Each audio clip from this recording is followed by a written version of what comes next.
And now we're gonna talk about a future beyond COVID, because there's been my experience of COVID on the front line down at Marsh Farm was that the community response was so potent, so powerful, that even the government's failure was outsized by the response of the community. And I don't just mean in Marsh Farm, I mean across the country and across the world. It seems like Neighbour has stepped up to support Neighbour. It seems like, mutual aid groups have come across. How it should be. Been there already, but come into their own during this period. Right. And Mark's earlier song about truth is, truth is the power lies with the people. Right. And that's been so demonstrably proven to be true during this COVID period. So I'm really honoured actually to be introducing the next session, because we've got some heavyweight good people, I call it, in here. And what we've got Greg Philo, who is from Glasgow Media Unit. And Greg done a piece of work a few years ago he's done great pieces of work ever since as well, but a great piece of work on what he called the wealth tax, which I'm going to have the privilege of sharing with the audience in a minute. And we're going to ask Greg, once we've shown a little short video of explaining what the wealth tax is, about how that is a much better, and this is what I'm passionate about, a much better answer to how we pay for this government inspired mess. Right. Not people just like the bankers, it's government who have caused this with their failures and will be called on to pay through austerity measures on the poor. And what Greg's proposing, as you'll hear, is a much, much more exciting way of dealing with debt than taxing the poor. We've also got Kerry-anne Mendoza back, who was in the debate with you, Fee, who is, as ever, hello, Kerry, right? I feel like I know Kerry-anne. You know what I mean? You just been in it with Ditto. Comrades, right? Right. And Kerry's always one for a vision. Yeah. If you want a vision, and Kerry's not there, it's not happening, right? So we've got Mark Chadwick, who was in with us before, doing a bit of music, bit of chat, lead singer of the Levelers, fantastic guy, fantastic band, fantastic visionary. Welcome back, Mark. We've got Tom Anderson in with us, who is Tom, man. I ain't met you yet, Tom, but I can't wait, man. I've been looking at some of the stuff you guys are doing down there, and he's doing some development stuff there, Tom, man, which are really looking forward to hearing about. And Fréa, just so you know, Fréa, our co-host there, I've asked Jim just to stay in to, be there. But we've also got Lauri Love, who was originally, Larry was going to be in one of the previous workshops on policing and coronavirus. Larry was the guy who was nearly extradited to the USA for hacking and stuff like that. Well, not hacking. Allegedly. If that's getting you in legal trouble, put allegedly in front of it. Right? Allegedly. Right. But it's a privilege and an honour to have you here as well, Larry, in terms of entering a debate about a better future world. So look, guys, what we're going to do here, we've got a little format for this one because we've got so many good guests and we want to squeeze it in so it's not tight. We've got a couple of videos which we're going to show first to kick the debate off. Rob, what one have we got first? We've got Canary or Greg's first? I'll tell you what we'll do. If we show the 2-minute Canary video first, because that one sets the tone for what we're going to talk about. Okay. Yeah, it's kind of like, it gives 3 ideas, and we got more to add in this discussion, but it gives 3 basic ideas for a way forward, what would be better. And then I'm going to ask Greg to join us while we show Greg's 8-minute video where he talks about the wealth tax. Okay. And then we'll begin the round table discussion where we can feed into those and add more ideas into it, if that's cool with everybody. So, Rob, can we start with a Canary video of, yeah?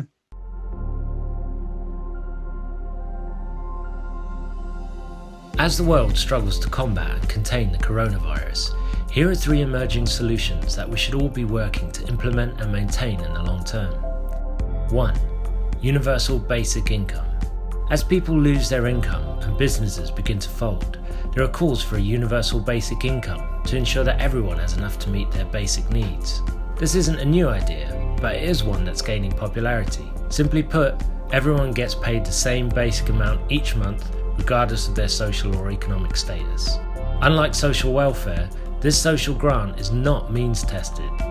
It won't subject people to degrading assessments, and it will remove the threat of having support suddenly stopped. UBI would free up resources currently spent on administering an increasingly bureaucratic welfare system and instead deliver that money directly to the people. 2. Democratic confederalism. People around the world are self-organising to assist each other to cope with the consequences of coronavirus through local mutual aid and solidarity networks. Primarily used to deliver essential supplies to neighbours, those at risk and those who are already sick, groups self-organise on social media networks like Facebook and WhatsApp.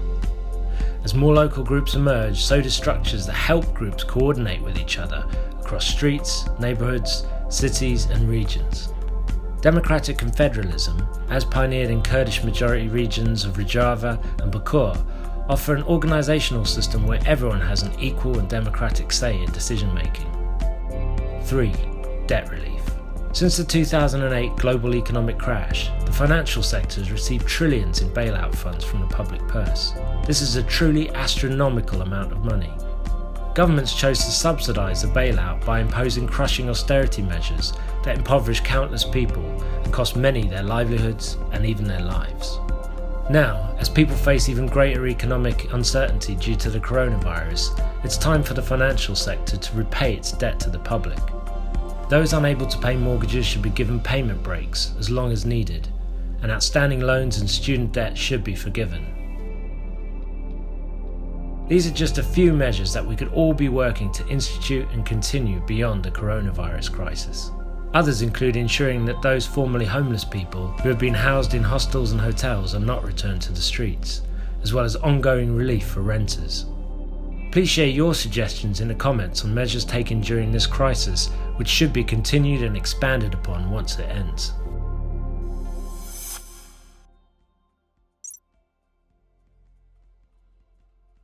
This film one of the things it talks about is universal basic income, and even in our last discussions about, people being put out of work, and musicians as well, Creative people have lost their income. Exactly, you know what I mean? Are creative people even able to claim for these various benefits that apparently are being offered to self-employed people? A lot of them are being left behind because they're self-employed, and if they can't show that they've had the income over the last 3 years, or because they're gig workers.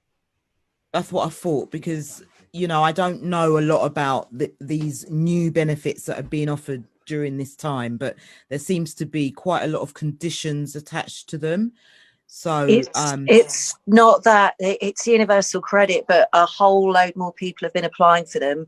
It was already a completely flawed benefit system that has been destroying lives and literally killing people. What's happened is it's around 15 million and rising more people have applied for it, and it can't cope, and it was already a flawed system. So there's no new benefit. They've dropped some of the draconian conditions that you needed to apply for it, but it's the same benefit. It's flawed, it's criminal, it's wrong, it's killing people. Okay, so in terms of because I spoke to an artist a couple of weeks ago, and her sole occupation, so her sole means of getting money in, is through performing live and selling music online. So obviously now she can't perform live, and she's completely reliant on trying to sell music online, which people may or may not be downloading and purchasing. So her income has been removed, but she's unable to claim as being a self-employed person because, this is the whole problem. The government, they did the big show tune numbers about saying we're helping out millions of people. So many people fell through the net of that. I know so many people, and there's reports all over the country of people who didn't quite fit in one category, didn't quite fit in another. And what they've created is a whole new net, and people are literally falling through it without anything, without any income. The money for self-employed people is only just coming through now. Wow. And there's a whole other layer of people who are absolutely destitute from all of this. So for all their big song and dances, they didn't help everyone. No. Far from it. As I thought. Greg Philo, can you hear me, Greg?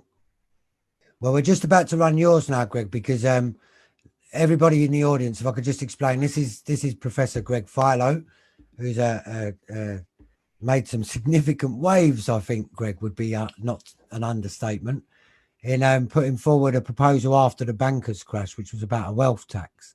Robbie, we've got the film on that. And what we're going to do is show a little BBC clip where Greg was put to the task by some centrists, I would call it, but slayed them at the bridge. And 2 minutes, Rob, yeah? Yeah. Shall we leave football? Okay, so what we're going to do, we're going to run this little BBC shot, Greg, and then I would ask you just after that, because this is the reason for the rest of the meeting participants why I've asked Greg to do this first is because I think before we talk about the better proposals for the world, which we just looked at there, we need to talk about the oncoming assault on our rights through austerity that is going to come. Because we're being warned of it. Yeah, we're being warned. And I think Greg's proposal is a far more radical and just proposal to pay for it. Are we in a position to show that, Rob? Okay, fingers crossed. Here we go, Greg. We're going to show this BBC clip. Shall we leave football? Leave football to one side for a moment. Get back to economics. Thank you very much, Nick. Pie in the sky economics, or a real solution to the nation's debt problems. Could we really avoid severe spending cuts by imposing a one-off tax on the country's super rich? Well, Professor Greg Philo from Glasgow University thinks that is the case and takes his soapbox to the somewhat affluent area of Chelsea in London to spread the word.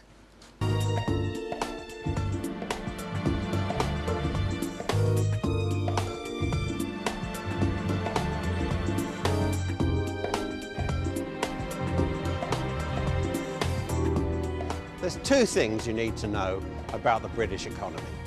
The first is that governments have borrowed money, and there's an £800 billion national debt. But the second is that Britain became very rich. There's a lot of private wealth, and the bulk of that is with the top 10%. Remember the bonuses? Well, a lot of those went on houses like these. So the richest 6 million people have got £4,000 billion in private wealth. That's £4 million per household. It's mostly in property, pensions, jewellery, antiques, things like that. Now, just 1/5 of that would pay off the whole national debt. So what I propose is a one-off tax on the wealthiest. And the beauty of the plan is they don't have to pay the tax straight away. They can pay it when they die, and in the meantime, just pay the interest on what they owe. As long as it goes off the government books, then there's no need for the cuts in education, policing, and all the rest of it. The unemployment goes down, and the economy keeps growing. And this scheme would be really popular. We tested it with a YouGov poll, and 74% of the population wanted it. Only 10% were against, and the rich were slightly more in favour than the poor. So let's do it.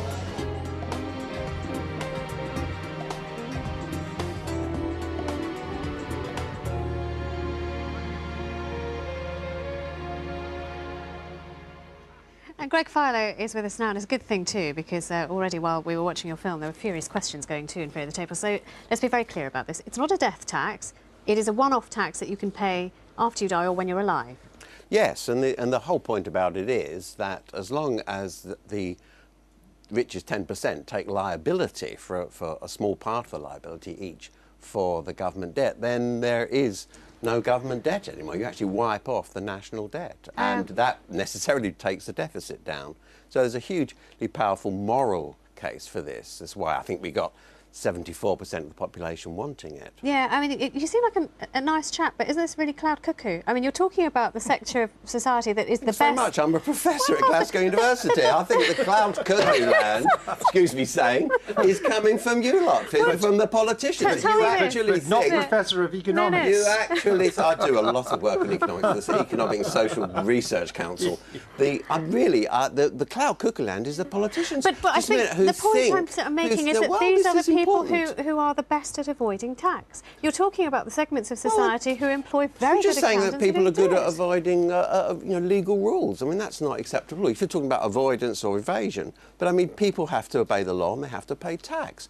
I don't think it's acceptable that the current crisis is being paid for by the people who can least pay, and nor do the bulk of the population. It really is the politicians who are in cloud cuckoo land. OK, I mean, you're talking about... It's quite interesting to know who these 6 million are, though. I mean, you're making it sound as if they are the super-rich, prawn cocktail-eating Old Trafford crowd that Nick hangs out with normally. But, I mean, are you talking about people, say, with houses that might be worth £700,000? No. Then I mean, the cut... We did this very carefully with government statisticians. We didn't sort of make it up on the bus. I mean, we went through this very, very carefully with senior civil servants and statisticians and economists. So the cut-off point is around about 1 million. But we also said it should be graduated, so people at the bottom of the 10% wouldn't pay such a high percentage or anything like it, while as it went up, you'd pay more. But what bothers me in all of this is not the obvious, sensible nature of this plan, but the fact it's not being debated. That all we're being offered in programme after programme is, what kind of cuts do you want? Do you want this kind of cut? Do you want that kind of cut? BBC had a website saying, pick your cut. This is propaganda. Let's debate it now. But Grant Shapps is listening to all this. It is simple, and sometimes the most beautiful solutions are very simple. Live on TV, would you like to embrace this idea? It was simple. It was sparking a lot of questions from us during the film, just to try to clarify. We need to look at it in more detail. All ideas welcome.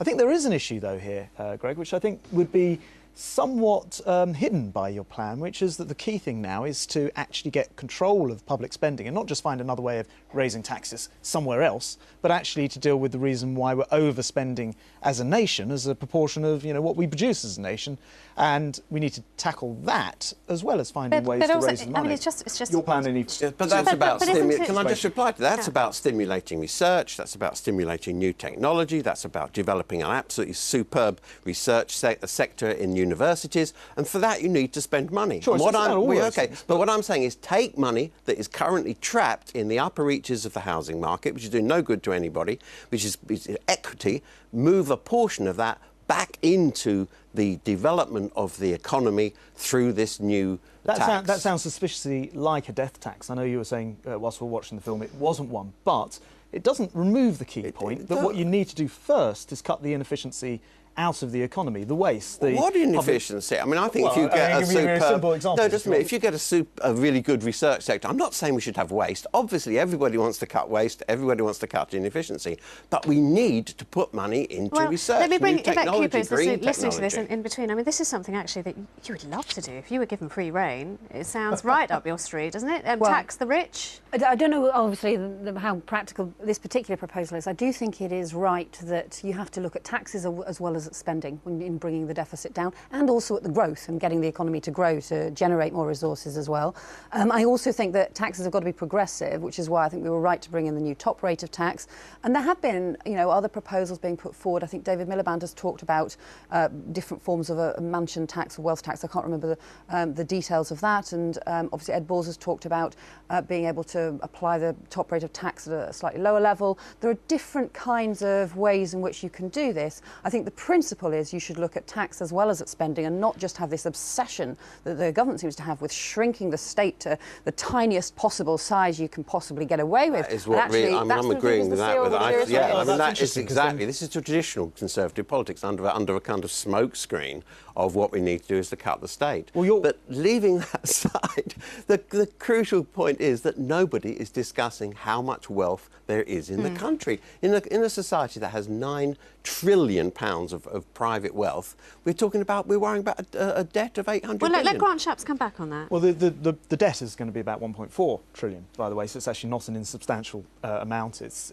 actually pretty large. If you pay it off. Secondly, we think that higher taxes, unfortunately, are a part of this. It's not, as you're caricaturing, nothing to do with raising taxes, but we think it should be about 80% to do with cutting budgets and 20% of raising taxes to make this work. Your argument is, actually, let's not bother to cut budgets. Let's not take the inefficiency out of the system. Instead, let's just raise 100%. Budgets, you'll increase unemployment, as everybody says. Everybody knows you'll increase. Then you'll have to pay all the welfare. Wait a second. I just don't accept that's right. I mean, if you look at our own, if you look at the way that governments run, and I look at my own department, we have Parisian sofas purchased by previous ministers in our department at the cost of tens and hundreds of thousands of pounds. That kind of waste we need to get rid of. The independent Office of Budget Responsibility said that the consequence of the budget measures that were introduced would be to have 100,000 fewer jobs in the economy, 100,000 more people. We're running out of time, but I want to get the last word from the professor. That's not what they said. They said cuts in public and private sector as well as I mean, the question is this. I mean, it's an interesting psychological thing, but when you talk to people, even if they're not even in that wealth bracket, about an inheritance tax or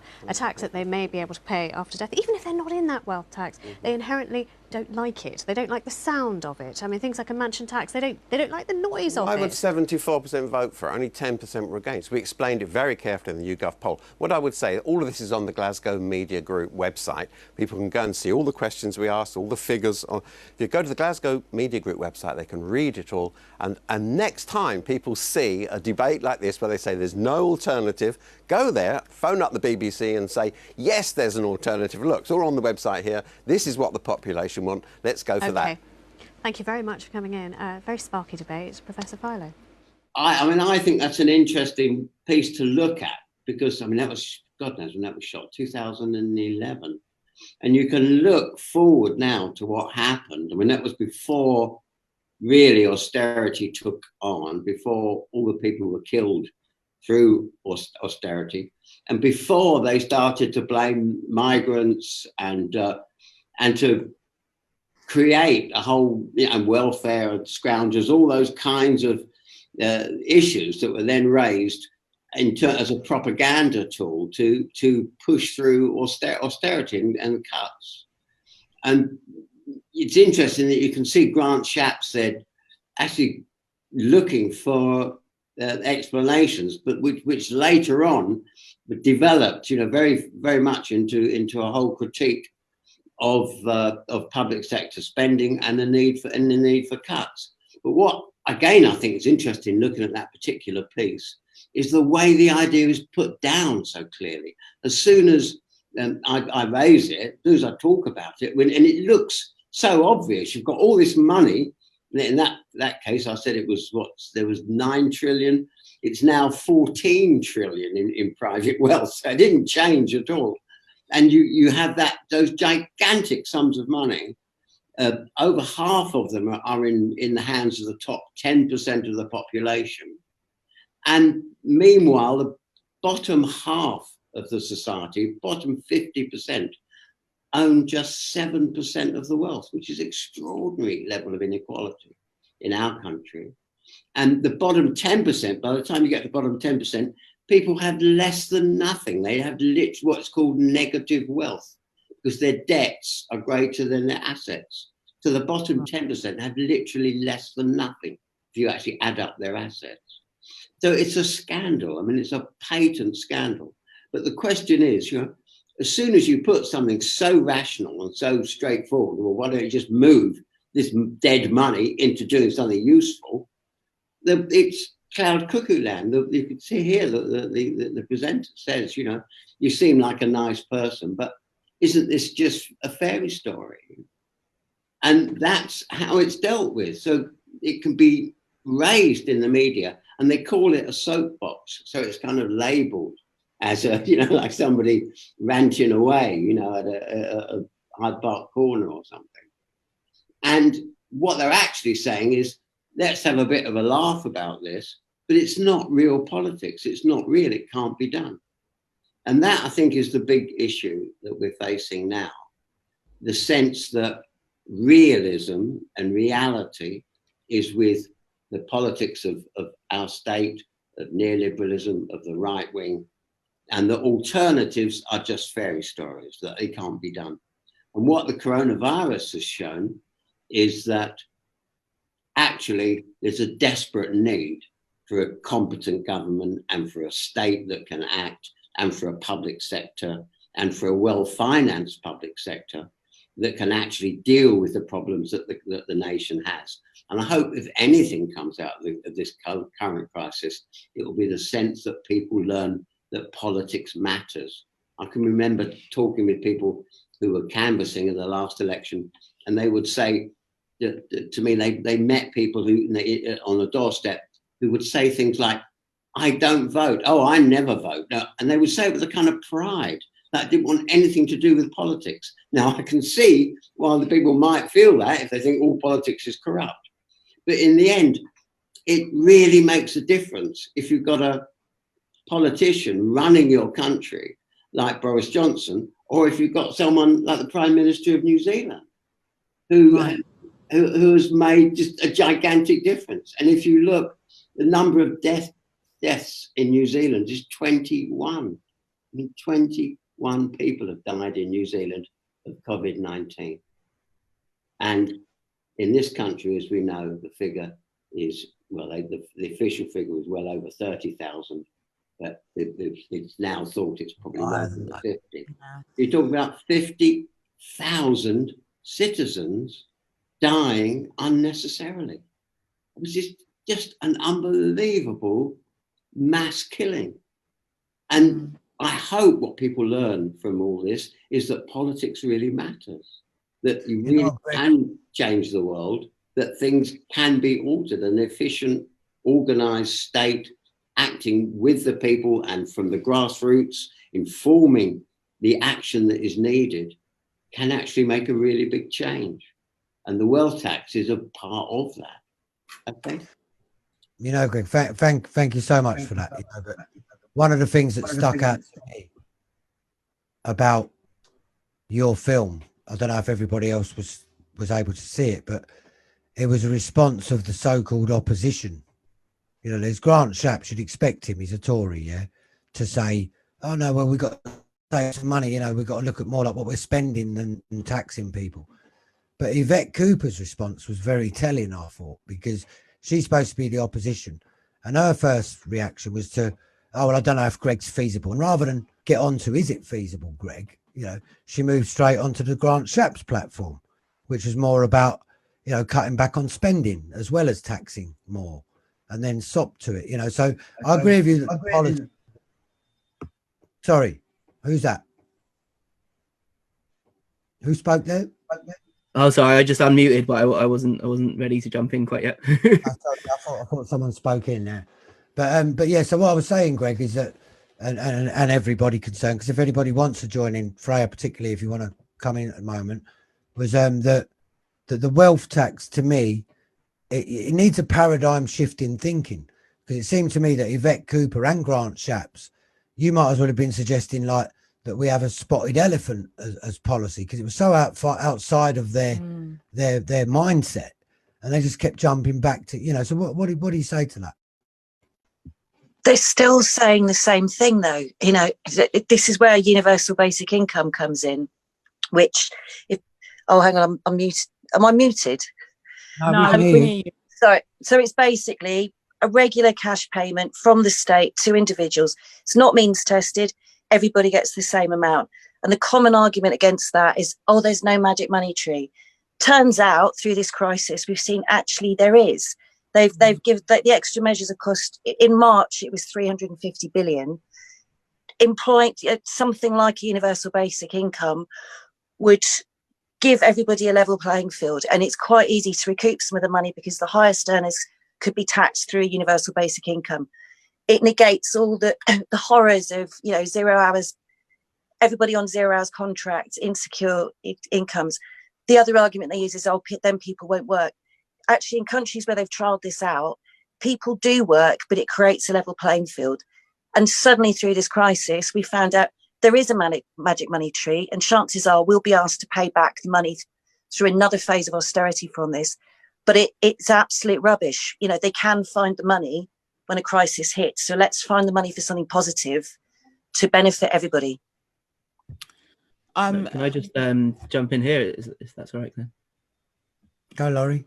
Yeah, so I'm actually half finished, and in Finland they've actually had a test of universal basic income, and the findings were that it had no effect on people not wanting to work. If anything, it increased their physical and mental health and increased their ability to then actualize themselves, to learn the skills, develop themselves, and then to find work, because they were not trapped on that poverty line, on that kind of being on the boundary of starvation and privation, and feeling that they had to justify themselves in order to get that benefit. And then I wanted to make another point about it was exactly right how you pulled up on how Yvette Cooper and the presenter were circling wagons around the conservative position of Grant Shapps, because their job is to be, the way I see it, is the line of penicillin on the Petri dish. You know, like you've got this kind of like area around which you're allowed to have acceptable politics, and then if the ideas start to veer too far, then there's like circle that's supposed to stop it all, and we can't have anything outside of that box. And ideas like Greg Philo's are outside of the box of what's considered to be acceptable in political discourse. But when you actually put it to the public in the YouGov poll, it's just common sense, isn't it? Okay, you've got all this money, it's not achieving anything, it's sitting offshore, that they're not going to miss it. You know, it's going to be like, what, a slightly cheaper golf course, or not having the 5th yacht or whatever. And when you give that money to the people, they call it a stimulus, like in the US. Okay, so when Donald Trump has sent everyone a check for $1,200, which obviously is not good enough, but it's considered a stimulus, because what do the working class do? They spend that money again. It goes back into the economy. It recirculates, so it's not a loss. It's not a black hole from the public finances, because it goes right back in through taxation from people using it. No, my understanding of all this economical, you know, the loans and the taxing, and my understanding of all of it is very minimal. And one thing I've been asking myself for decades, actually, but particularly more now, because I think, you know, the whole globally we're all suffering, right? And I think globally there's going to be this global recession, which they keep preparing us for. You know, all this debt, because we're all going to be, you know, countries are going to be debted up to the eyeballs. Can't it just be wiped out? I mean, Jubilee. Yeah, a debt jubilee. All this money that we're borrowing from whoever we're borrowing it from, I don't know. Tell them to do one. Can't it just be completely kind of eradicated for 5 years? I don't know. I mean, maybe I'm just talking from this. It's a game, like it's a giant game that's played on a global level. But at the end of the day, it's a monopoly board, and that money is monopoly money. It doesn't mean anything except for the fact that everyone believes it means anything. So at any point, if we all collectively agree, we can put that monopoly board away, put that money away. It's all of us versus one person who's playing the banker. You know, it's us 99% of people on the board playing the game versus the one person who's the banker who decides that they create the money and they create the value. And the Jubilee concept, if people don't know it, is it's from the Bible, from the ancient Israelites. They had a rule that every 50 years, all debts and obligations would be wiped clean, and you'd start again on a blank slate. And it just meant that people wouldn't be locked into this cycle of being indebted and therefore being exploited endlessly. And we sort of lost that idea that you can just pick a new game. Like it is a game. Again, you know, it's life or death if you can't afford that bread and you can't feed your kids and you can't get that medicine. But the actual monetary aspect of it is a set of collective rules that we have fictionalized, that we've imagined, and we're all agreeing to play by.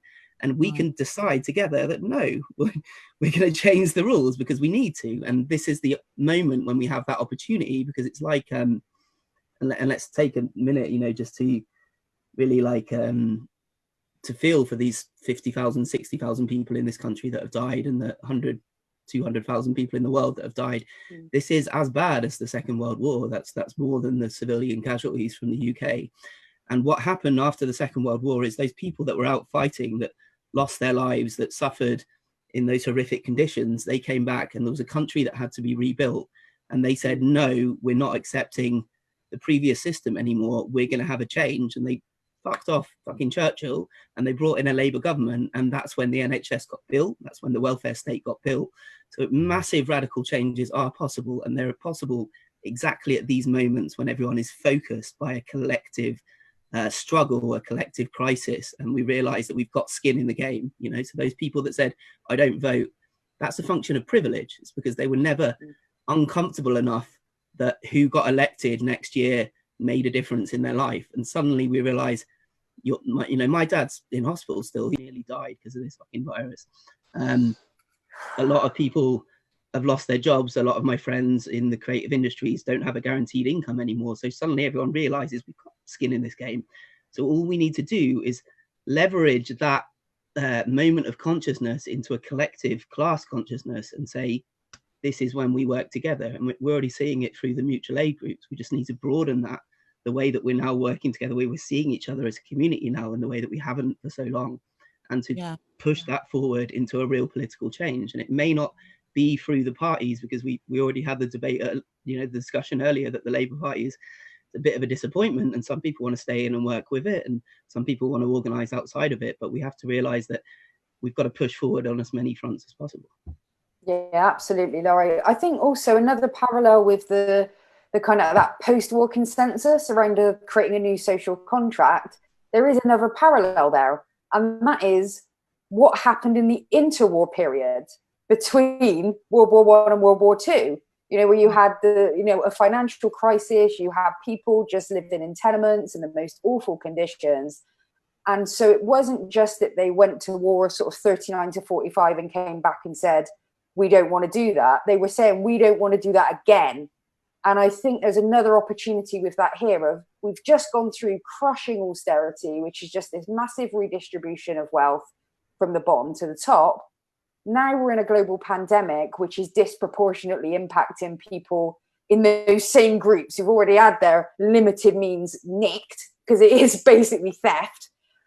And now they're probably going to be asked to do the same thing again. And so there is every opportunity actually to take those people and say, right, that's it, guys, enough. And what I find so outrageous actually about the way that the right and the centre actually frame the kinds of conversations that Greg is trying to have is they make it out as if we're the childish ones. But I'm sorry, I don't think there's any greater definition of childishness than wanting to continue to play a freaking game as if that's the priority, while hundreds and thousands, if not millions of people are starving, dying of treatable diseases, and going hungry. I mean, that is the very definition of childish kind of selfishness, and putting your own, it's not even need, it's like your own want, your own status above that kind of imagine everything we could be achieving in medicine, in science, in art, in culture, in technology. If all of these amazing people around the world, every one of them is a resource, their intelligence, their capabilities, their humor, their creativity, and so much of it is just being wasted because a ridiculously small number of people, what we talk about, maybe 50, kind of just like, no, mine, I don't want to know, I won't give you any of my biscuits. So I think when we come back to the video and that argument with the arguments of them saying we can't do it, it's not that we can't do it. They really are invested in convincing people that, Margaret Thatcher's old teen idea, there is no alternative, because that's the only way you can possibly convince people to put up with this shit, frankly, is the idea that there is no possible other way of doing this. And their second point on universal basic income, when they say people won't work, they don't mean people won't work. They mean people will no longer accept our peanut wages, our awful conditions, our outrageous conditions, corporate manslaughter and everything else, because they'll have a safety net. So it'll allow actually much more discretion in people about what kinds of work they do, how they build their environment at work, the hours that they work, all of those things, their stake in their business, in terms of the democratic decision making of how that business is run. So, it really is kind of double speak constantly with these people. That, the surface line is this, but what you have to understand is the motives behind it and the real communications that they're making. And the final point I wanted to make just in this section is, capitalism or hyper-capitalism, neoliberalism, whatever the hell, name you put on this god-awful system that we're in at the moment, is predicated on monetizing need, not meeting it. And that's a crisis on two fronts. One, it means often things that we need very much, and the people who need those things most are priced out of their ability to have them. So those people are frozen out of having their needs met simply because they haven't got enough of this wealth that is being sucked constantly up. That's a crisis. The second crisis is there's a whole bunch of stuff that we need to be doing that they can't monetize. So it just doesn't get done, you know. And one of the things that excites me most about universal basic income is it offers people the chance to have that income guaranteed and then go and do things that might never be profit generating activities, but which are absolutely vital to the way we run our world. Caring, friendship, parenting, like they're inventing things, you know, the time it takes to invent something and, you know, try it out, all of those kind of creative, experimental, amazing things that we could be up to if we weren't like flipping burgers in McDonald's, because that's the only way that we can get enough money to feed our kids and ourselves. So it really is, to me, about reframing this whole conversation away from there is no alternative, away from can't do, won't do, away from it is childish to suggest that there's a different way. And, you know, the conversation I often have with people is, if I told you the phone in your pocket was it for phones, that's it. There's never going to be another phone, end of story. You know, you would look at me like a lunatic. You'd say, that's outrageous. Of course we're capable of creating new ways of communicating each other that might not even be phones. There's a whole other system possible. And simultaneously, they will look at socioeconomics and go and suddenly become Philistines, total Luddites. Like, oh no, this is the best we can do. So it is about, I think, getting people involved in this conversation in a really creative way and in a way that opens their minds and their hearts, frankly, to the idea that A, it's possible, and B, more importantly even, they deserve it, like they're actually worthy of it. Because I think what we have now is also a self-esteem crisis, that people have been made to feel so small for so long that they don't even think they deserve better than they have. Can I ask a question, Kerry, on the back of that? Not just for you, Kerry, but for the group generally, but for you particularly as well. So, I mean, look, Greg's wealth tax is 90 common sense. It's justice sense, because the 10% he's talking about taxing have made a killing over the past 40 years while the rest of us have been dying. That's the reality. The top 10% have become richer over the last 40 years than ever.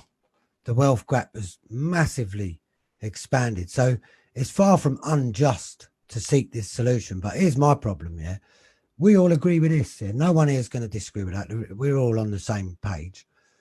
Greg's survey, YouGov, whatever anything you want, Gov, whatever they call them, their survey said that 72% of people, even rich people, thought that Greg's tax proposal was a good one. But you and me both know that there's Bob Hope, Morris Hope and no hope of the government going near that. So what have we got to do beyond all agreeing that it's a good idea to make this shit? It's coming back to something Lauri said and something that Kerry-anne said of just, we've got to do it now. So we know what came out of the Second World War and the creation of the welfare state. But that gap between the First World War and the Second World War is really important, because that's when we saw the rise of the right and the rise of fascism. And I think if we collectively don't seize this moment, they're gathering, the Dementors are out there. This moment is now. I remember being back in school thinking, how could anybody know that Nazis were coming and not do anything? We're living it now. And I think now is the moment. We know the lessons of history. We need the change, and we need it absolutely now. It's like we know what happens if we don't seize that moment. Fréa, when you say seize the moment, in terms of actually doing, you know, someone said to you, I get that, but how? What do we do? What is it? What is it, man? The bloody revolution, isn't it? It's like, we are the revolution. It's us, you know. And one of the good things that has come out of this crisis is moments like this, where people all around the country can connect up. The movement is growing. I know we're going to come on to mutual aid and what's been rising in communities, but that is a powerful force. We've got to seize that and recognise, you know, all the people who 6 months ago they said we're low skilled workers. They're not. They've been keeping the country going. it's that collectivization. I think, you know, the number of people joining unions, there were 20,000 people on the teachers union Zoom in the other day. There is a power here, and I think we've got to recognize we are the power, and we stop this in its tracks. And it's equally important to stop the rise of the right, because I think that's coming too. I think Kerry already got the first part, which is that you make people realize that they actually have an ability to get involved, like they actually have something to say, so they stop excluding themselves from the conversation because they've been told that politics is something other people do and you don't worry about, or you kind of watch as an entertainment, a spectator sport. And now the opportunity has arisen because of the inherent contradictions, you know. So you have people out, you know, my mum does it every Thursday. She's out clapping for the NHS. I can't really do it because I'm so tempted to shout and, you know, stop clapping if you're going to vote Tory again, and she gets nervous about that. But you know, we're seeing that now, where this inherent contradiction between us lauding these essential workers and then at the same time having to acknowledge that they're on not even, you know, subsistence wages. They're on minimum wages that in London are not even a living wage. And so all of that is coming to the front, and people are seeing that this is all fucked up and shit. And that is stage one, is the recognition of the problem. And in terms of like not letting the far right steal a march on us, we need to get from stage one, the acknowledgement of the problem, to stage two, which is organizing and creating conversations, creating local meetings, getting involved in your community, getting involved in your workplace. And by organization, I mean you sit down and you have a meeting, and at the end of that meeting you have action points, and those action points get action. So you do something, and the next time you have that meeting, you say, here's what we did that's furthered our situation from the last time. And that's where we need to get to now. And I think that is the ball has gotten rolling now, because unions suddenly become important when going into your workplace means your risk of dying from a horrific disease increases, you know, significantly. Okay, suddenly you might want to actually chat to your union about what's the health and safety situation at your workplace if the government is trying to make you go back in to keep the economy. And that gets to the other point, is people don't realize the actual power we have now. When everything is locked down, when people are not working, when the people that extract wealth from the working class, which is what capitalism does, that's what the elites do, is they take the sweat of our backs, our labor, and they turn it into their opulence and their luxurious lifestyles. They are starting to get nervous, and you see it when the stock market starts to plummet, and you see it when you have these protests in America, people saying we need to open up, we need to get capitalism going again. These are being sponsored, they're being astroturfed by right-wing capitalist groups, because they need us more than we need them, and that's always been the case, but now it's clear. So while people are not working, we have the opportunity to put conditions on our return to work. So there will not be business as normal. This is the thing that we have to destroy, this concept that there is a normality to return to. And this is one of the hidden bonuses, if it's not crass to put it that way, of this pandemic crisis, is before the pandemic, we were all focused on the climate situation, you know, the fact that we are destroying the world that we live in, and we're not going to have an ecosystem that can support us in a few decades. And everyone was very despondent about it, because they didn't believe that anything could be done to stop this juggernaut of capitalism, that, you know, we didn't have the power to slow the machine. And now the machine has been temporarily paused because of this virus. We've been shown that it is possible. And so what we do to say what the conditions we put on going back to work give us the power to actually negotiate a new settlement. And it's about letting people know that you are actually in a stronger position, even though you're out of work, even though you're financially in a precarious situation, in terms of your position against the elites, against the capitalists. We have a better bargaining hand than we've ever had for generations, and how we play that hand is going to be the important thing going forward. That's a really, really well made. I see why they wanted to extradite you, Lauri, man. It makes too much sense, mate. Can I ask, just before we move off the wealth tax and on to other New World proposal. Can I just ask Greg, is there anything else you'd like to add, having heard some of these points that people have made on the wealth tax? Well, I mean, really, it goes back to what I said about what people might hopefully take out of this crisis, that the public sector is important, that to use the resources and wealth of the nation to help the people of the nation. That sounds so obvious, but I think it's poorly understood. The idea that you can use the resources of the nation, including its wealth, and you can direct that to creating a better society, or you can solve climate change, or that you can deal with the virus. Those are what we should now be learning. The problem is that there are very many people who don't want us to learn those lessons, who don't want that lesson learned at all. The mass production of confusion and ignorance, it is an industry in this country.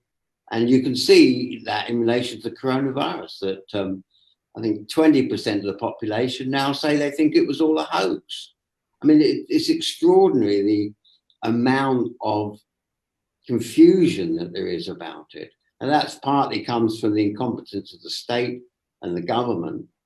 But we need to find ways of getting ideas out. And I agree completely with Lauri that at the workplace, that the meetings, that the setting of action points, that working through unions, that they're discussing what we can do in relation to what are the conditions under which we take part in this labour. Those are all very important. But we are facing also this massive production of falsehood and confusion. And that we know that I work in media, I run the media group at Glasgow University. And I've spent years looking at the mass production of ignorance. And that is something we need to work about, to cut through. And we need to train people, activists, to take on the media. We need to use every part of, we need to use social media, which we already do, but we need to get into the mainstream media, because that is where very many people get their information from and their ideas from. It's where they get their confusion from. So we shouldn't be giving up on the press and the media and on the news programs. We should be constantly acting, attacking, critiquing, arguing, and doing that through Twitter and through Facebook and every little space we've got. We should be phoning up the Jeremy Vine show. We should be ringing in, using all the phone-ins, every tiny bit of space, the letters pages. When the coronavirus started, I could see what was going to happen. I had relatives in China, friends there. It was obvious what was going to happen. So I started writing to the papers from February saying, this is going to be a disaster. We've got to act. I was surprised how many of those letters were published. I mean, really a lot in the Telegraph, the Mail, the Sun. I even won £50 in the Sun as their top letter in the Sun. Couldn't believe it was the only time I've ever been paid by Murdoch. But the point is, those spaces are available, and the left tends to ignore them. We seem to think, that there's no way anything will get in. But actually, if they get 1,000 letters or emails on the subject, they start to notice. They really do. And we have to think about where the bulk, or where very many of the population are. And we need to get in to that struggle against what I've called the mass production of ignorance. We need to inform, and we need to be part of a wide public debate on all these issues. Okay. Thank you so much for that, Greg, man. Thank you so much for that. 100% agreement from me, and I'm sure everybody else in the group is. I can see nodding heads. No, Jim Carrey Jim Cornell Carrey's is shaking his head. Right, so what I'm going to do, I'm going to ask Jim to tell us what's going on, and then I'm next going to ask Fréa after Jim to tell us about the urgency of climate and where we're going with this, and then I've got Dave Cozens after that, who wants to talk a little bit about the socialisation of social care, because that's another big hole in the bucket that's been revealed during this crisis, is social care. So can I, Jim, what are you shaking your head for, man? there's two things. So many points made. I'll just make 2 points. One, I think the British Empire, which obviously has been responsible for drawing massively significant borderlines all over the world, from Pakistan to Kuwait to Rwanda, Palestine, and used to be a major geographical empire and plundered the wealth of the countries that it supposedly ruled, has now diminished to these islands. And I think in the eyes of the aristocracy of this nation, the British Empire survives into the future via tax havens, and that the secretion of money via tax havens, and therefore the avoidance of paying tax to enable the nation, is a Machiavellian military maneuver on their part. And I think sometimes we think all we need to do is explain the sense of our ideas, and everyone will go, yeah. But as Greg's little film there, and I think Lauri said it, there was a circling of wagons immediately. Grant Shapps, you expect it from. Yvette Cooper dismissed it, as you said, Glenn, immediately, and they circled wagons. I think they're not going to give up their power lightly. I don't think they're interested in doing so. I think remonstrating with them, I don't believe that 1,000 letters to the Telegraph is going to change the Telegraph's position. And moving on to my second point, I think in my lifetime, the nearest we came, bearing in mind we have no real historical precedent for successful revolution in this country, probably the peasants' revolt in the 1300s was the nearest, and it got annihilated.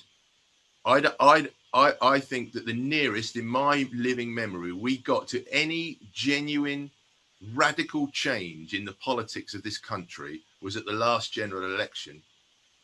And because we got near, suddenly people that were pretending to be liberal in the public square suddenly came out of the woodwork and proved themselves to be defenders of the neoliberal British aristocratic empire. And by that, because no one's mentioned this thus far, I mean the Guardian, who were their supposed impartiality and Hampstead liberal recycling sense of being left-wing suddenly came out and was very much a part of the frontier of making sure that no genuine change happened at the last election. So why I shake my head, Greg, is not because I don't think your ideas were made utter 100% sense to me. Watch how they were dismissed by the opposition, by the government, and by the chairperson of the program. So that's so that it's lost there. I don't believe for 1 minute that 1,000 letters to the Guardian is going to change the way that their trajectory is. I think the fact that everybody in the Guardian is most people have a property portfolio would give them an immediate personal reason not to want Jeremy Corbyn in, because rent and the housing market and its position in the national economic is so entrenched, and little tweaks of building 20,000 social housing here and there aren't going to do anything. You need a radical change. And when radical change actually manifested itself for a brief period of time as being possible, all the defenders of the thing that we're fighting against came out the woodwork and showed themselves. And that includes the BBC and the Guardian. Now, if that's the case, I don't have any faith in what Greg said about spending time writing 1,000 letters to those old dinosaurs, because they have a Machiavellian agenda that they will not give up, and appealing to them is just a waste of time. I think the last general election... Understanding what I'm saying. Sorry, not what I'm saying at all. I don't think for 1 minute... And then you can go. I don't think for 1 minute. At the last general election, Corbyn got closer because social media became a real challenge to the mainstream media. And at the next general election, I feel Cambridge Analytica 2, they suddenly got hold of the social media as well. The defenders of the neoliberal British Empire, tax haven world, got hold of social media. Dominic Cummings is a genius in it. And they steered via nudge theory the sentiments of a nation so easily done. And I think writing letters to the mainstream newspaper feels just like a waste of time to me.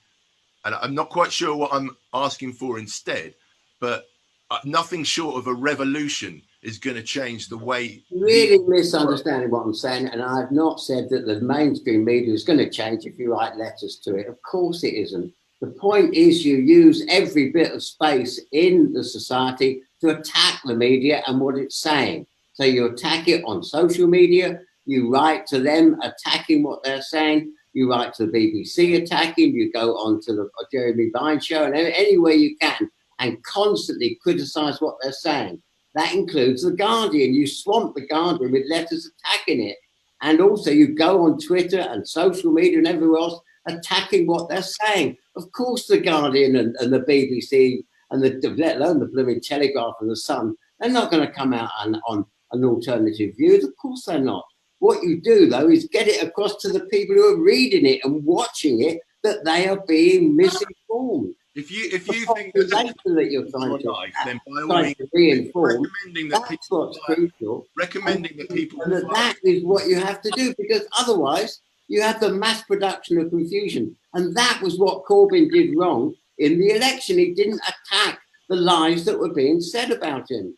I was texting his camp and the people in immediately before those debates saying, when they say you're a terrorist sympathiser, this is what you've got to say. You've got to immediately say it's a lie. You cannot let it stand.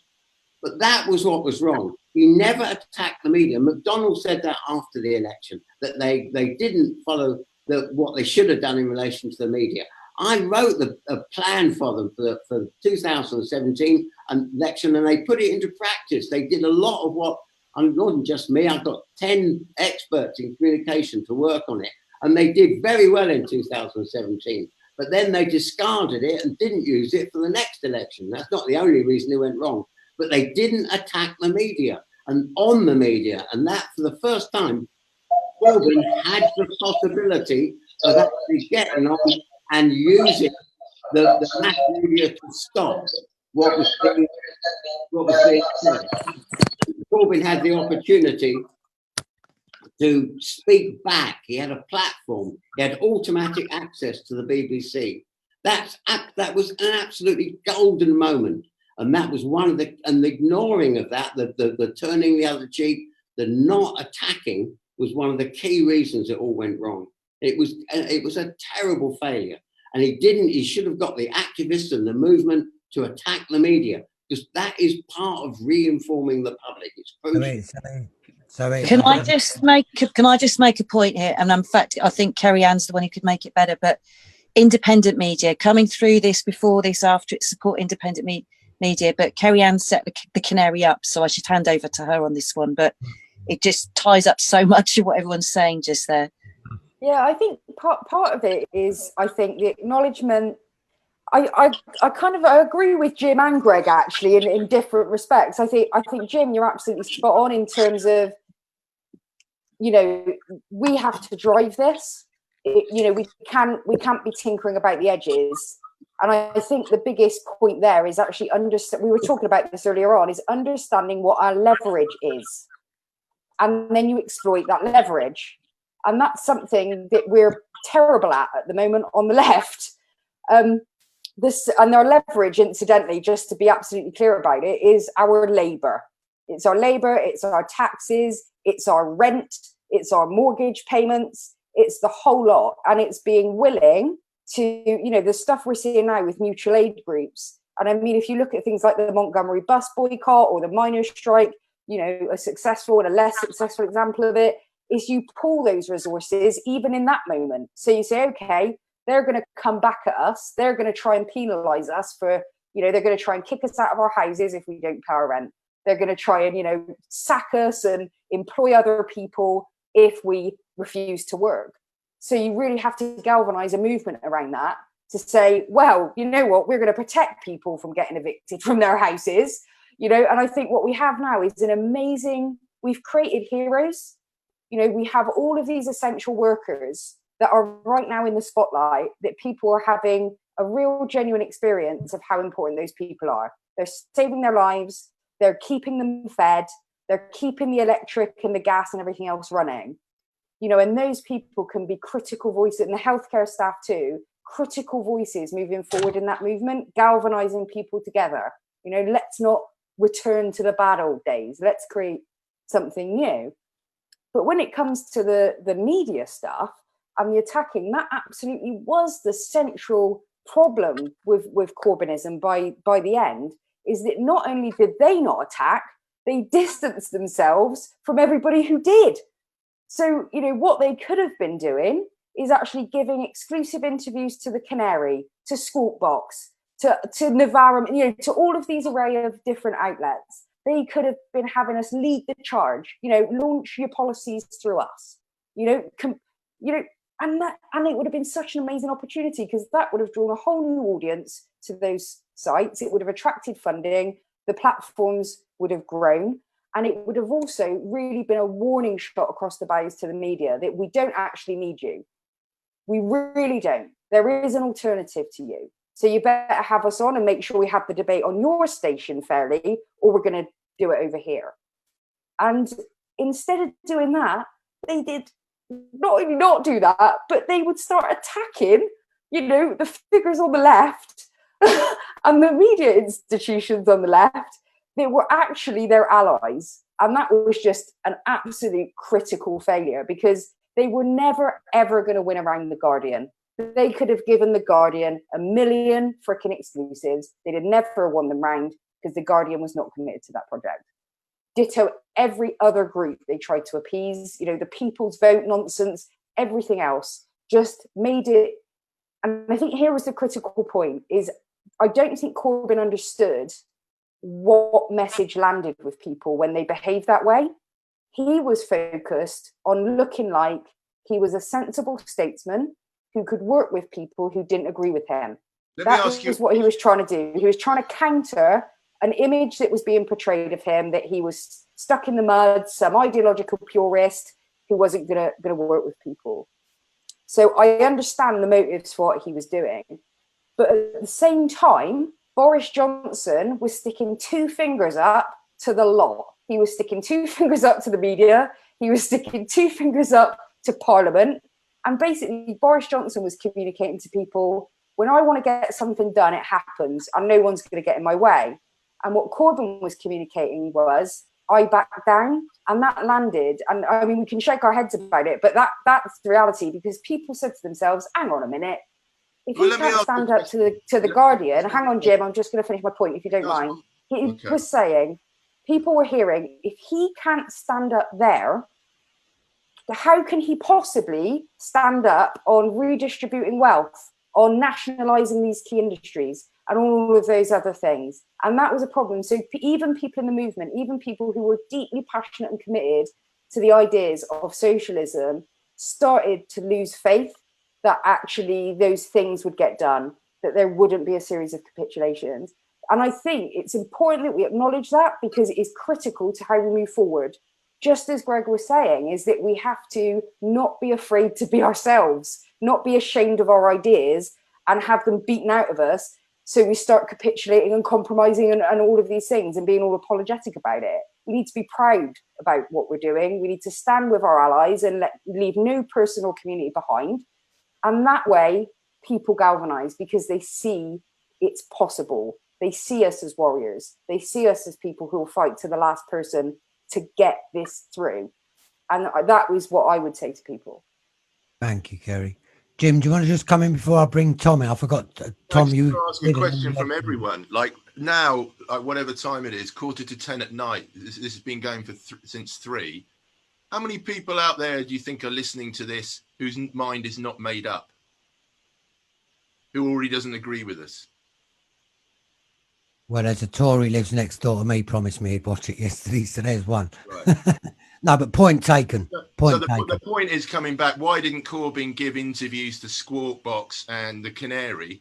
Is because there's little value in a situation like that of talking to an echo chamber, to people who are already on. Not an echo chamber, Jim. That's just not true. At that point, we had a greater reach than the Times, the New Statesman, like the whole bunch of outlets that were getting those interviews. We were reaching literally millions and tens of millions of people a month. I think we're reaching 50 million around one point. So it's, there was competition there. We were the competition. So I think I really don't like that self-defeatist conversation about, oh, we can't do it. We've got to rely on them because they're the big boys. The big boys started somewhere too, Jim. And it happens by commitment and getting the job done. It never happens if you self-censor, give up and go, well, what are we going to do about it? We can't compete. We absolutely can compete, but we have to believe in ourselves and build ourselves and be diligent about doing so and courageous about doing so. And so I simply reject that argument, I have to say. Anybody that knows me on this panel, they know that I've never given up. Glenn's probably the only person. So to diagnose my perspective as being a defeatist attitude is to marginalize the points I'm making. My point is, get real. And I love your organ and I want it to exist and I want your enthusiasm to exist and I don't want to dampen it. My original point actually to Greg was more like writing letters to the mainstream newspaper is like pea shooters at the Citadel. Don't waste your life. That's what I was saying. I'm not a defeatist, as the only person on this panel will fully know. That is a good note on which to bring that part of the conversation, not to a conclusion, because I think that's the beginning of a discussion there about the alternative media. I agree totally with Kerry that the alternative media's got a bigger reach than an echo chamber. But I also have some sympathy with you, Jim, when you say we have to reach across to voices who wouldn't normally be heard by us, or ears rather that wouldn't normally be. How we do that's a different thing. But Kerry, I completely applaud that point. That I think the reach of the Canary, and to be honest with you, the lightning response speed of the Canary, attack Tuesday, response Wednesday, has been fucking critical to this whole scenario. Corbynism and all that wouldn't have happened if it wasn't for the alternative media being able to react in such a quick way and give people confidence, So that's where I'm at. But to be honest with you, because of timing, that's a wonderful discussion. I'd love to carry it on. But I've got, Tom, you moved along on that little boxes on the top there and I couldn't see you. I thought you'd gone and had a coffee. So I'm really am. Before I get down to Dave and the last issue we're going to talk about. So I'm going to ask Tom to talk to us about probably the more hopeful area of the future rather than Labour Party centralism is what we're all involved in and interested in is bottom-up creation of democracy from below, real people-led stuff. And Tom, if I could ask you to chip in here, mate, and tell us about some of the wonderful things that you've been involved in and going on. Yeah, well, it's not so much the things that I've been involved in. It's the kind of organising I'm sure we're all involved in. But yeah, like you say, it's about bottom-up organising, and I mean, I guess what we're talking about is since the beginning of the coronavirus pandemic. Thousands of mutual aid groups have been set up around the UK, and just think for a second about even that term that's being used, mutual aid, the idea of solidarity, of care for each other and care in our communities, not as a top-down act of charity, but as equals, as an act of solidarity with each other. And thousands of small acts of solidarity, from people going to pick up people's prescriptions when they've been self-isolating, to people doing people shopping, to food distribution services. So just to talk, that's love. Yeah, well, yeah, you can call it that. Yeah, absolutely. care or solidarity. All of these words could describe it. And I mean, just to talk a little bit about what's happened in my community. So just on my street, there's been a WhatsApp group which has been set up with maybe, you know, a third of the people on a large urban street being organised in a WhatsApp group to care for each other, to look after each other while people are self-isolating.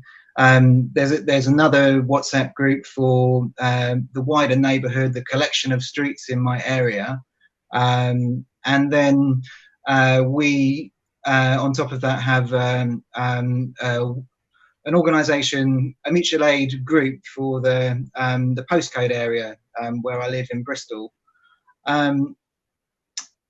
Another mutual aid response which has been going on. The local anarchist social centre in Easton in Bristol is closed for its normal activities, and at the moment it's delivering food boxes to people throughout Bristol. Delivering, like tomorrow we'll be packing food boxes for around 110 people around Bristol. That happens every week. There's hot food being delivered to people in their houses self-isolating, to homeless folk who haven't been able to be housed in these hostels and hotels which have been which have housed some people in Bristol, to homeless folk who have been housed in those shelters and who are being given inadequate food by the government schemes that have housed them. So, I mean, that's just one example of the kind of mutual aid schemes which have been set up. Also, people around the country have been making PPE for workers, for health workers, care workers, things like that. They've been, for example, in Birmingham, an organisation called Corporation Birmingham has been delivering food again to thousands of people in Birmingham, has been organising people who are on 0-hour contracts at the same time. And all of these things, I think, are, they're indicative of a really important moment for us. It's a moment when,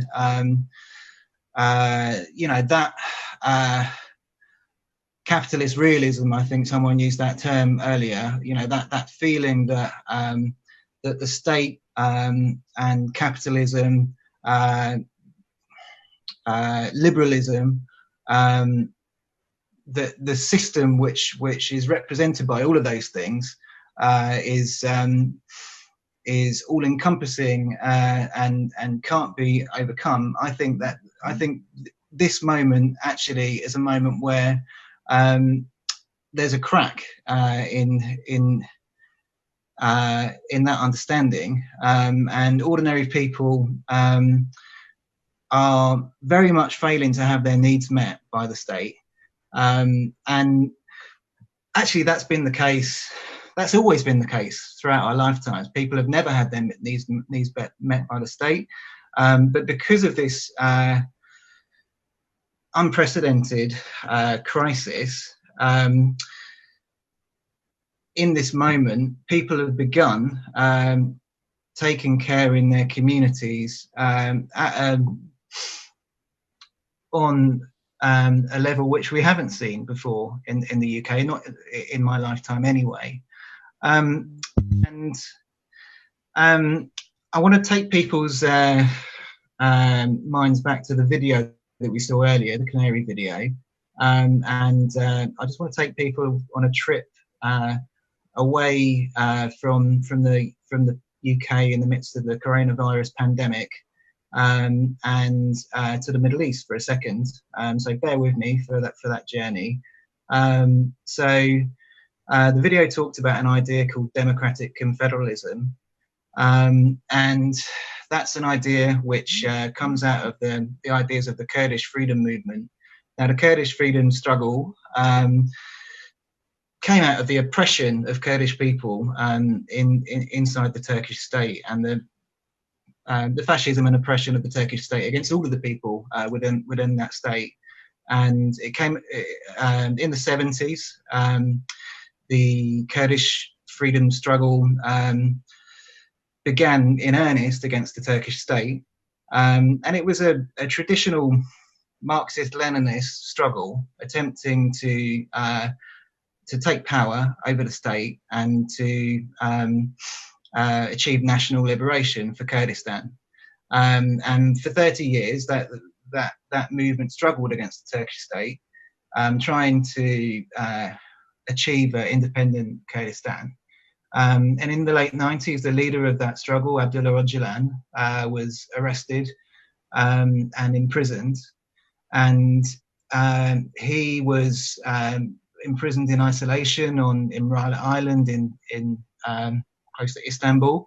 And he was able to present in his defense his vision for how society should change. And in creating that defense, he drew on those 30 years of struggle, and he set out a new paradigm for how society could be organized. And what he said was a move away from this Marxist-Leninist idea, which the struggle up until then had been predicated on, and a criticism of that idea, a self-criticism. And he said that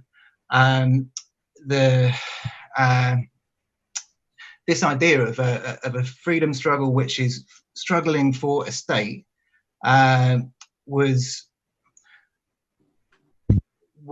ultimately set up something which was equally repressive to the thing that they were struggling against in Kurdistan, and that what instead he set out was a new paradigm for achieving a direct people's democracy. And and one of the ideas which he set out to bring this about was an idea called democratic confederalism.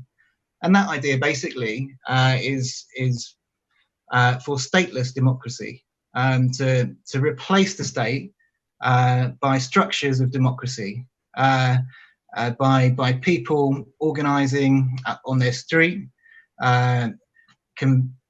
communicating with people at the neighborhood level, or confederating with the people at the neighborhood level, and those people sending delegates to meetings of people who are organizing at the city level, and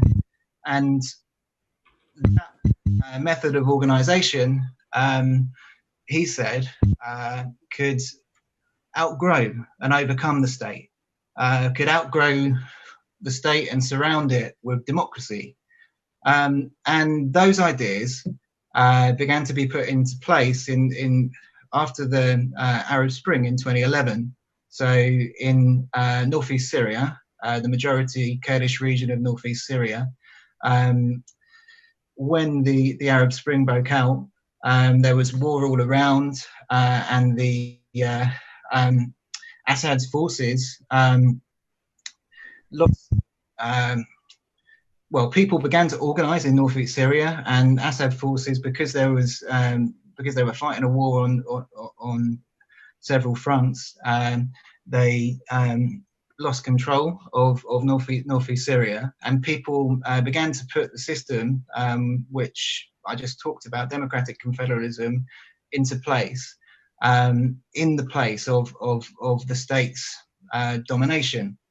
And I guess, like, the reason why that moment in 2012 in Syria is quite is worth us considering right now, is because people were facing in Syria a massive crisis. They were facing a war which was decimating the rest of Syria, and at that time of crisis, they also had this idea, democratic confederalism, an idea for bringing about democracy, an idea for organizing at a street and neighborhood level, and creating democracy which could meet the needs of communities. And that is I would say, is a similar situation now. You know, I think now we need to look at times of crisis like that one in Syria.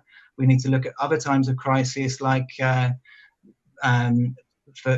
example, the disaster relief responses to hurricanes in the US, and look at how people have organised at those moments. And we need to take this moment of unprecedented community organising in the UK and take inspiration, for example, from the revolutionary organising which took place in northeast Syria, and take inspiration back to what can happen here. So, for instance, these mutual aid groups, which have been set up at the street level, thousands of people mobilised at the street, the neighbourhood, the level in cities across the UK. We need to take those groups and take them as a model for how we can look after each other beyond the pandemic, for the financial crisis which is already happening.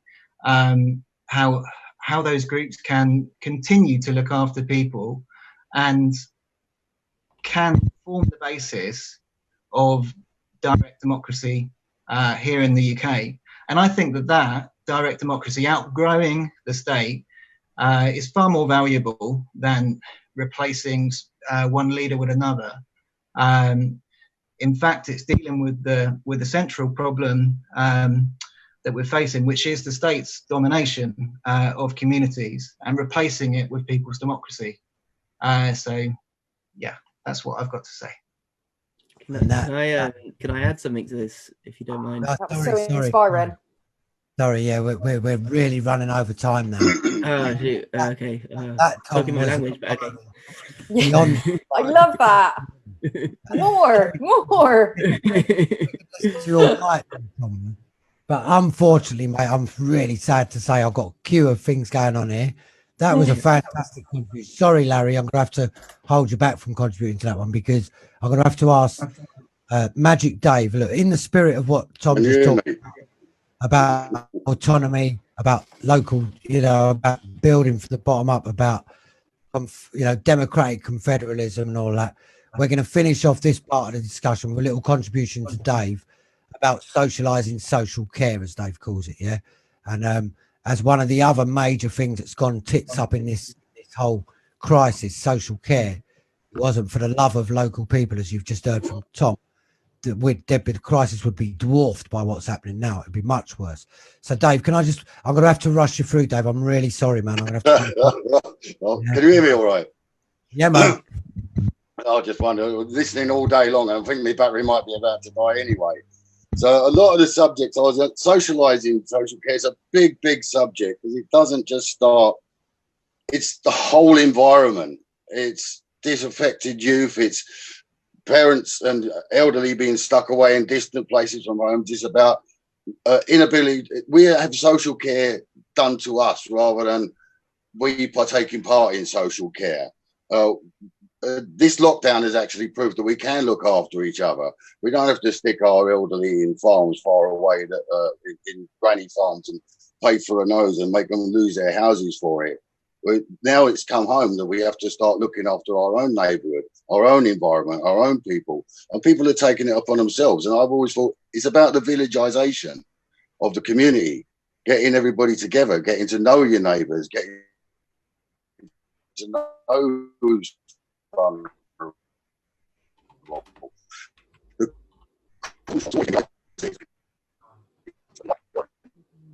yeah, you're losing your Dave. No, Dave, you've gone, man.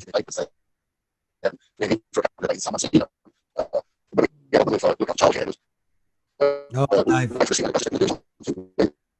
Bummer. That was all good stuff.